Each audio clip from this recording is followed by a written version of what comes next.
Today was an amazing experience riding the waves. They were not the best waves in my life, but the waves that I felt the best.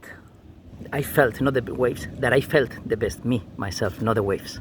I felt better than when I was a child doing it. Much better, because it connected me to that and to my other wonderland dimensions that I've been living, being aware of that for the last 24 years. Because the previous 23, I don't know, it doesn't matter. In 97, I saw both lives, and I am both of them. That's the Jekyll and Hyde, but it doesn't matter. That's one of the things that's very interesting, but it is about enjoying so much every single wave. Amazing. I was like, yeehaw! And with probably people who saw me, watching me would be, what the fuck is that guy doing?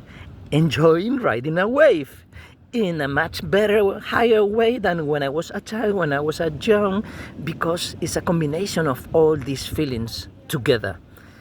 And then I got to the second and the third, and then I was getting a little bit tired, but the waves were fantastic. But the problem is that it was so good, the wave that took me to the end of the beach. And at the end of the beach, there is no sand. There are lots of broken stones. They are new here. And I felt like volcano rocks. I said, wow. And it was so, I don't know if I scratched my body, but it was not so painful. So then I have to walk over the rocks again. I go into the ocean again, and I enjoy it. On the third time, on the fourth, I was like, I'm exhausted. Now I have the pain, but I want to go there. And then the ocean was saying, don't go here, because the waves were very bad and were hitting me. I said, please, yes, I need to rest. Please, I'm not going to ride more waves, but I'm going to rest in the ocean. And then I was resting in the ocean and feeling all this connection. And how many people, and there were lots of boats, surfboards, and they've been enjoying on top of the wave half the time, only in time, half of the time, because mine was way longer. They say, but even in, and then the waves can be better and they can be longer and longer, but they're not aware of all these things that I'm talking about.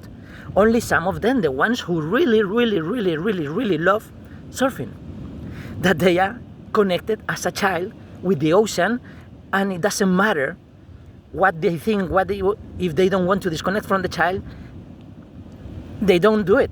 And the only way of doing it for fun and not taking any effort is surfing, because they were surfers as children. But it's all the connections with everything like that all the time.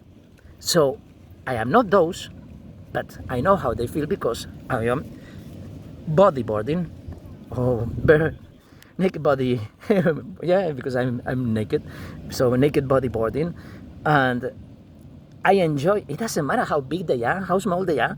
It's how gentle they are with you, how they connect with you, and that's how the real surfers are feeling.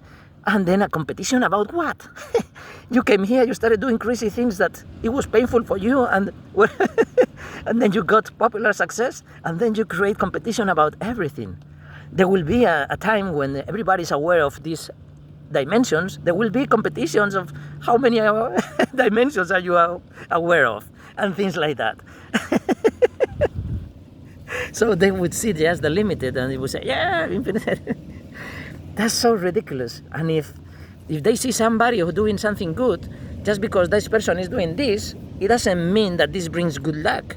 It doesn't mean anything. Maybe it brings him good luck because he's feeling whatever happened in his hand in here. An asteroid hit his hand and it has another piece in here, and he just connected like that. So it doesn't matter if the rest of the people do that, because they haven't been doing this life. So people are always following silly stories about everything, about all kind of religions, about all kind of ideology, about anything, slavery, whatever you want to talk about. They are always jumping from one dimension to another like a broken telephone. And then all the religions split into others and to others, but there is only one. There is only one. And the one is the one that The only goal is to feel good. And you want to feel good, and you feel better when the most people feel good. And if they feel better, you feel better. That's the only religion. But then they try to manipulate the rest of the things. And how do you reach that? Giving what you want to receive. I think with this message, I explain all the religions.